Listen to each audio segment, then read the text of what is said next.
Alors Kamel, l'âge, l'inactivité, est-ce que ça va peser dans la balance et à quelle hauteur ça va peser? Ah, quelquefois il y a des envies qui dépassent tout ça, et Badrari est capable de se mettre au-dessus de ça et de travailler avec son expérience.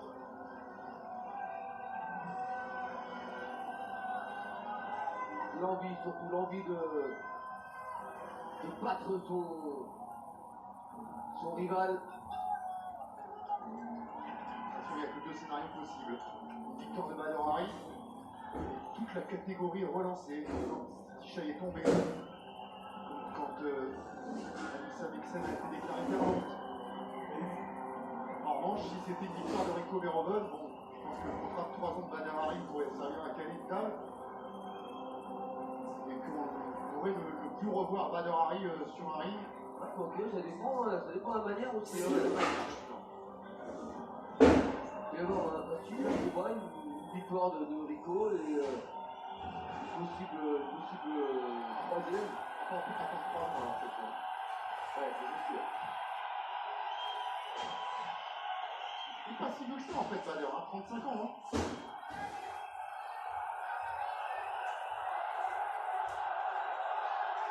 Mais il a 50 plus que Rico Verhoeven. Allez, l'arrivée du champion, du tenant du titre, Rico Verhoeven. Le choc des générations. Le champion des années 2000 contre celui des années 2010. Bon, c'est encore Badr Hari qui va entrer dans la salle.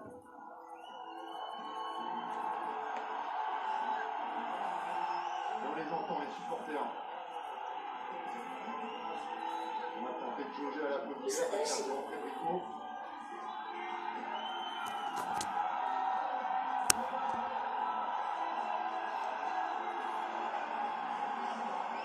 Quoi qu'il arrive, quoi qu'il en soit, cet homme aura marqué.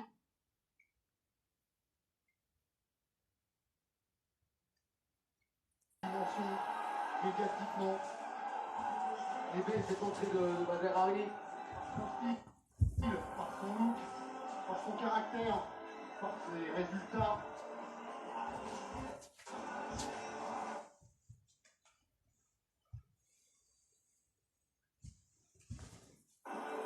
Avec Badr Hari, c'est rarement des combats tactiques, avec des victoires au point calculé. Détruits vont être détruits. On a tout simplement ce soir face à face les deux meilleurs kickboxers actuels au-dessus de 100 kg, les deux meilleurs stand-up fighters.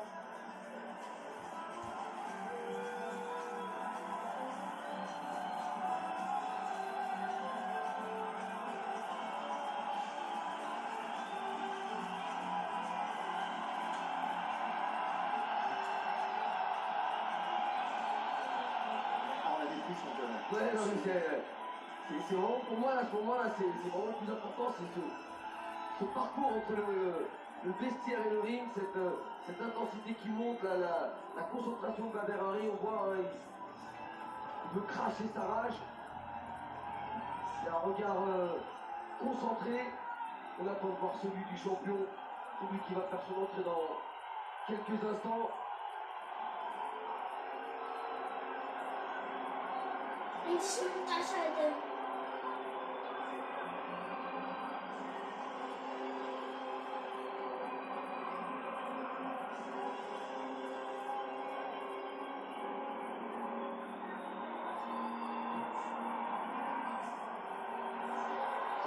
On a une façon très calme.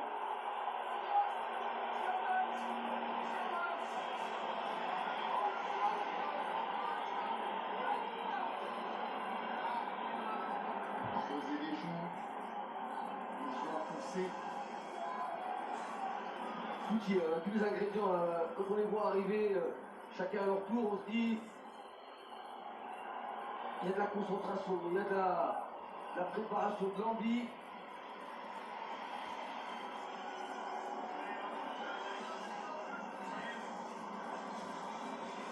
C'est lui qui a le plus à perdre ce soir.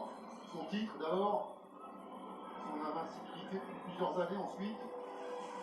Et puis là, il y a même encore un peu plus à perdre, parce que c'est vraiment les deux tout meilleurs qui s'affrontent. C'est l'éternel rival, on va dire, il faut le battre. Une ceinture, c'est un Ah trône. oui, là, mais voilà, il y a le titre, il y a tout, mais il y a surtout ne pas perdre contre lui, perdre peut-être contre un autre, mais pas contre lui. Vous allez plus loin, il aurait pu ne pas y avoir de titre, que ça n'aurait rien changé. Ah oui, complètement, c'est le genre de combat où le titre est vraiment anecdotique. Hein, Comment qu'on nous propose en 5 rounds, c'est tout ce qu'on demande, même si on sait qu'on va envie de ne pas aller au bout, c'est bien. Qu'il soit prévu en 5 reprises parce que ça va changer la stratégie. Rico va pouvoir peut-être gérer les premiers rounds, laisser passer l'orage.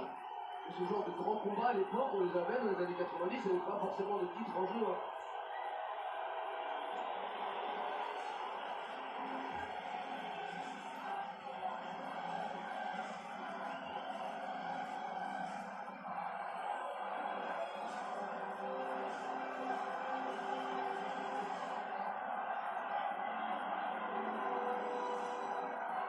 Elle est magnifique cette salle.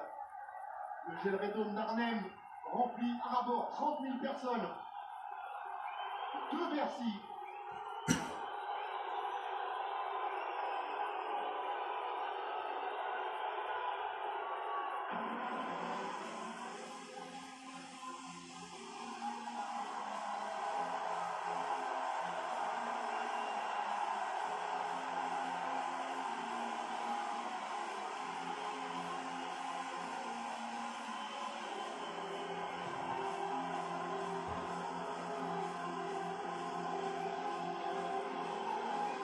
Quel colosse quand même.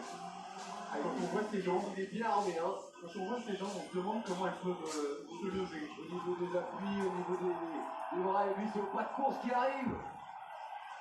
Il ne veut pas perdre de temps, il veut vite se retrouver face à Badr Hari.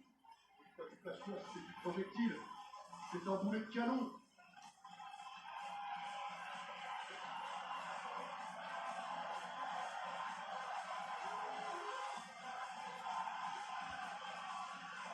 Difficile de trouver une faille là, dans les attitudes des deux combattants. En tout cas, vous êtes exprimé sur le compte Twitter d'RMC Sport Combat et il est temps donc de vous donner les résultats. Sachez que vous avez été très nombreux à voter et qu'on arrive à 76,8% en faveur de Badr Hari et 23,2% pour Rico Verhoeven. Voilà donc les téléspectateurs de RMC qui suivent en direct ce soir et qui se sont manifestés sur notre réseau social donne la victoire à Badr Hari. Ça penche vachement du côté de Badr Hari. Mais la seule vérité, elle est sur le ring. Ils vont être deux. Et c'est eux qui vont nous donner le résultat. On espère que c'est eux qui vont nous l'amener, pas le médecin, pas l'arbitre. On a eu un Badr Hari coutumier, c'était une situation aussi. À une époque, il contrôlait fort mal ses nerfs. Mais encore une fois, il ne serait pas Badr Hari s'il n'y avait pas tout ça dans son palmarès, dans son parcours, dans son cursus. 50 de 3 minutes, les coups de poing, les coups de pied, les coups de genoux sont autorisés, pas de coude, pas de saisie, pas de balayage. 3 abandonnent dans le même round, 4 dans le combat et c'est l'arrêt automatique. Le médecin ou l'arbitre peuvent arrêter le combat. 5 juges pour noter chacun des rounds, 10 pour le vainqueur, 9 pour le perdant, 1 point en moins s'il y a eu une pénalité officielle ou un voyage au tapis. Et on va laisser Tim Hughes nous faire dresser les cheveux. And now the moment combat sport fans have been waiting for. A fight 3 years in the making. 2 names indelibly linked to kickboxing history again for some unfinished business. The baddest.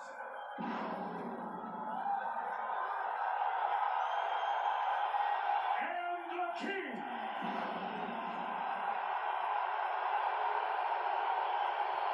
Legacies will be defined. History made. 5 rounds for the heavyweight championship of the world. This bout sanctioned by the International Sport Kickboxing Association at the opening bell your referee Atsushi Onari.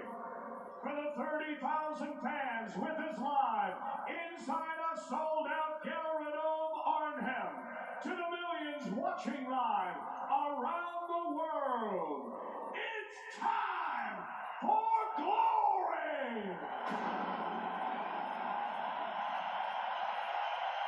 Allez, c'est la dernière fois qu'on entendra cette formule cette année.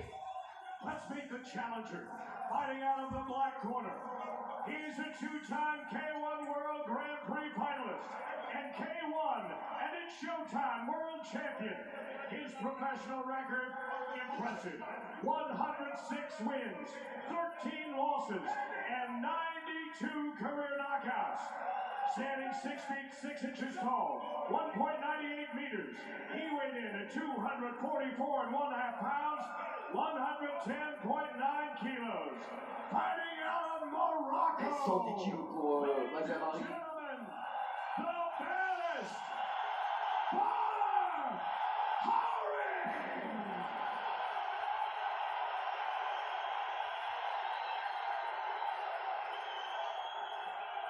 And now his opponent, fighting out of the white corner.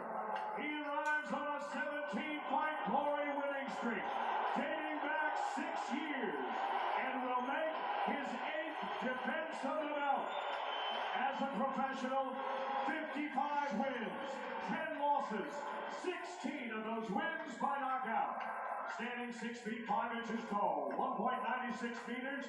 He weighed in at 260 and 1/2 pounds, 118.2 kilograms.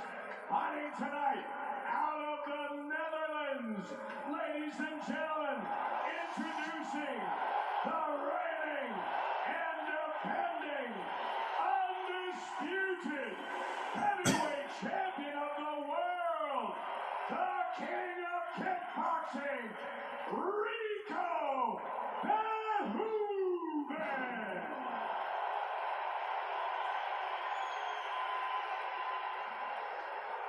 Once again, the referee in charge of this championship bout, Atsushi Onari. On nous rappelle encore plus la finale du K1 Grand Prix. Le face-à-face entre les deux hommes. 10 cm à l'avantage du Marocain. 8 kilos en plus pour Rico Verhoeven. On va voir ici le kickboxing avait décidé comme le MMA ou plus particulièrement l'UFC de faire une ceinture BMF, Badass Motherfucker. Assurément, Badr Hari, le retour de la taille depuis 15 ans. Et c'est parti, les deux hommes en droitier. Et ce soir, c'est celle de Glory qui est en jeu. Et la propriété de Rico Verhoeven jusqu'à maintenant. Allez, la première attaque avec les points de Rico Verhoeven. Je vais essayer d'en... Allez. Il touche déjà avec une première à droite. Le spécialiste était d'accord pour dire que les débuts du combat sont à l'avantage de Badr Hari. Mais où en est Badr Hari?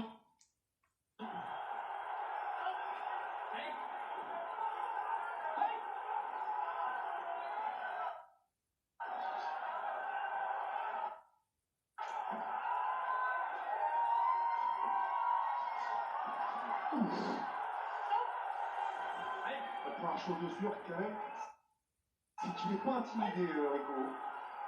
Ouais, il a envie de faire goûter Badr Hari, lui.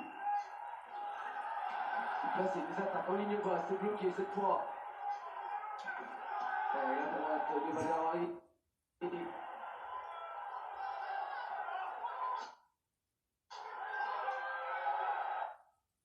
Dernier combat de Badr Hari remonte au 3 mars 2018, victoire sur SD Gardes. Ça, c'est pas les mêmes appuis là. Vous voyez les couteaux. Oh, Attention, c'est lui qui est touché. Il a été complètement sonné. Ouais, mais ça bien.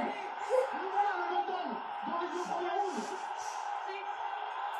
Et c'est pourtant Rico Verhoeven qui a déclenché le premier, qui a essayé de mettre la pression sur Badr Hari. Attention derrière.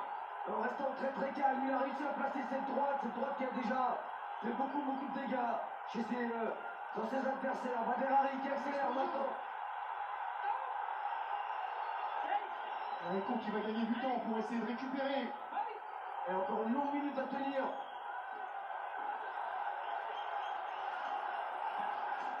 Oh, encore la droite. Là, c'est une qui s'expose au contre avec la droite de Badrari, Rico Verhoeven. Et voilà, encore derrière Steve, il arrive à faire tomber. Et on sent, hein, c'est Rico Verhoeven qui cherche à s'approcher, qui refuse l'échange en points. Et pour complètement récupérer le champion. Avec mal démarré déjà dans la première rencontre où Badr Hari avait l'avantage dans les premiers échanges, et peut-être pas à ce point-là. Attention à ce niveau, avec des combattants comme ça, tout peut s'inverser. Rico peut à son tour envoyer au tapis Badr Hari. Chez sous l'œil droit, Rico déjà. Allez, c'est parti vite hein, dans ce combat. Allez, le kick pour Badr Hari.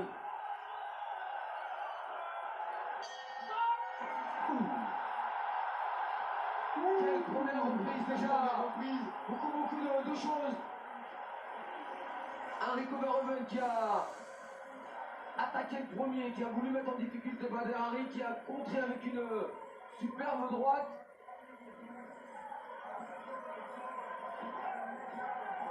Voilà, elle arrive juste au niveau du menton, cette très courte droite de Badr Hari. Presque à la gorge. Heureusement que ça a manqué de précision parce que si c'était glissé à la pointe du menton, ça aurait été un tir honnête. Et déjà, Badr Hari réussit ce que beaucoup ne parviennent même pas à imaginer, envoyer Rico Verhoeven au tapis.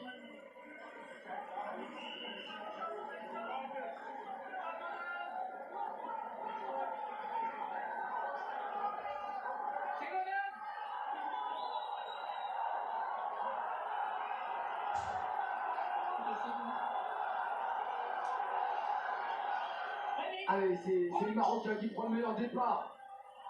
Il a déjà envoyé une première fois au tapis Rico Verhoeven. Oh, là encore, c'est Qui va Rico presque qui être dans la position confortable du champion qu'on doit venir bousculer. Mais attention, il sait qu'il va revenir. Et les appuis. Attention, c'est le crochet maintenant de Badr Hari. Et on sent que ça peut venir des deux côtés à n'importe quel moment. Il y a eu des championnats du monde de boxe anglaise qui nous ont énormément déçus il n'y a pas longtemps. Mais ce combat-là, en pied-point, Là, vous avez pour l'instant, il tient ça son rang.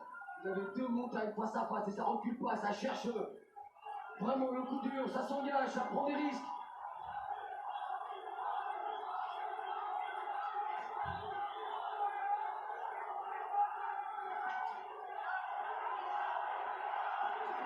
Allez, on place un petit coup de pied au niveau des appuis pour se rapprocher. Et ce que veulent vraiment l'un ou l'autre, c'est faire parler le power punch. Là, en travaillant plutôt à l'intérieur, c'est Rico Verhoeven. L'autre en prenant l'extérieur avec ses larges crochets, c'est Badr Hari. Il passe en garde gauche et maintenant Badr Hari, place de retourner. Il est plus placé comme il l'avait placé à Stéphane Lecco. Enfin, c'est pas le même gabarit, Lecco qui était un des plus petits poids lourds à l'époque. Et Rico Verhoeven qui est l'un des plus puissants actuellement. Il a les points ce soir, Badr Hari, pour faire mal à Rico Verhoeven. Il a peut-être un petit peu moins les jambes. Attention à ce coup qui arrive juste derrière le coude. Du coup, il a vraiment démolir la jambe gauche de Badr.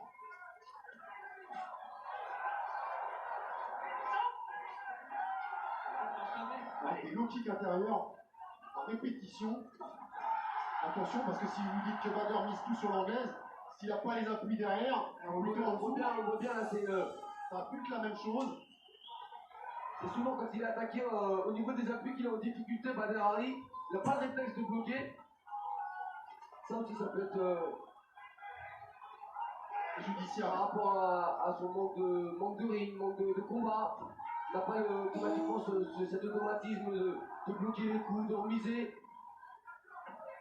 Alors il va sur ce qu'il sait faire, c'est-à-dire chercher la guerre, mettre la puissance avec des coups sur les côtés, à l'intérieur, en anglaise. Percute très court pour Rico Verhoeven. le crochet, il est arrivé. C'est toujours ça à l'intérieur pour Rico, les directs, les uppercuts et les larges crochets pour Bader Hari. Et la salle qui se réveille.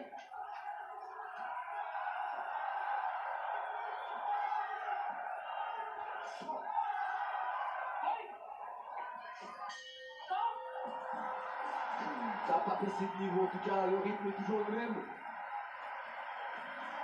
Avec un travail très propre des deux côtés.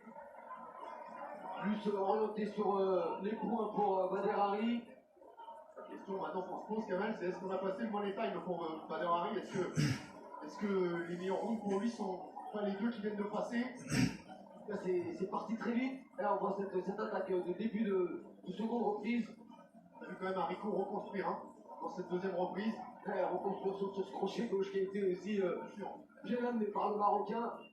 Bien sûr, dans certaines réactions, Bader Hari nous a fait trembler, mais dans la linéarité de du round, Ça a été plus disputé dans la deuxième reprise avec chacun leur moment, alors que dans le premier round, on a eu un Bader Hari qui a dominé grâce à ce voyage au tapis.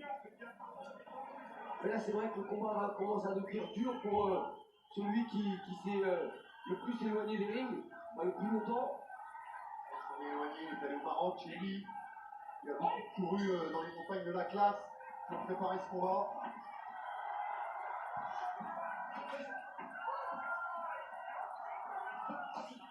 On connaît la faiblesse d'un combattant qui manque de rythme, c'est-à-dire. Oh, et le deuxième voyage au tapis, on vous rappelle qu'il ne peut aller que 4 fois au tapis en 5 rounds. Faute de quoi, l'arbitre sera obligé d'arrêter le combat. Il m'a fait mentir, je parlais de cette faiblesse qui venait des jambes, je le trouvais pas très bien dans l'appui, mais c'est avec un kick qu'il est venu encore une fois envoyer au tapis Rico Verhoeven et son high kick à la façon Bader Hari qui retombe avec le tibia sur le sommet du crâne. Il n'y a pas 50 des combattants qui peuvent envoyer Rico Verhoeven au tapis à 2 reprises dans un combat. Il n'y en a pas 150, il y en a même qu'un. Qu'est-ce qui s'est passé? Oh non, me dites pas qu'il s'est blessé. Oh, ça serait catastrophique. Ne me dites pas qu'il s'est blessé. Oh là là. Oh, c'est pas vrai, après le bras, c'est la jambe. On va attendre le ralenti pour voir ce qui s'est passé, mais est-ce que c'est vraiment la jambe? Qu'est-ce qui s'est passé encore? Voilà ce qui pourrait nous amener vers encore une opposition entre ces deux hommes, et encore plus aujourd'hui qu'hier. Ah, apparemment, visiblement, c'est la jambe gauche au niveau de la cheville. Ah, il y a trop enragé, bien sûr, il y a trop enragé pour Bader Hari. Regardez la classe quand même de Rico Verhoeven. Ah ouais, mais faut-il reconnaître, il y a eu face à lui un très très bon Bader Hari qui a réussi à le mettre en difficulté avec le très bon travail en anglaise, la seconde reprise avec ce high kick. C'est peut-être ce high kick qui a causé cette blessure. Hein. Peut-être en reculant. Même en tapant au niveau du crâne. Oh, c'est vraiment On est déçu, bien sûr, on est déçu.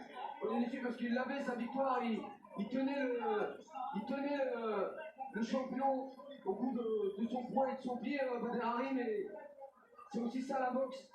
Rico Verhoeven qui pendant la conférence de presse avait provoqué, C'est 2 fois ça la boxe pour Bader Hari. avait dit à Bader Hari, j'espère qu'il va pas encore se blesser. Mais c'était avant le combat. Ça fait partie de la promotion.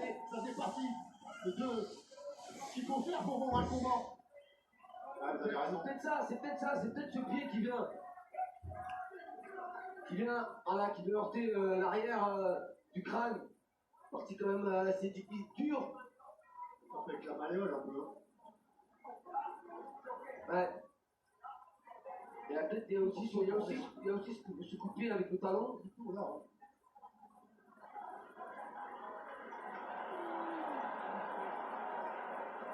Ah, il le sent tout de suite. Ouais, c'est peut-être ce coup de pied. Ça fait vibrer. On a vu vibrer le pied.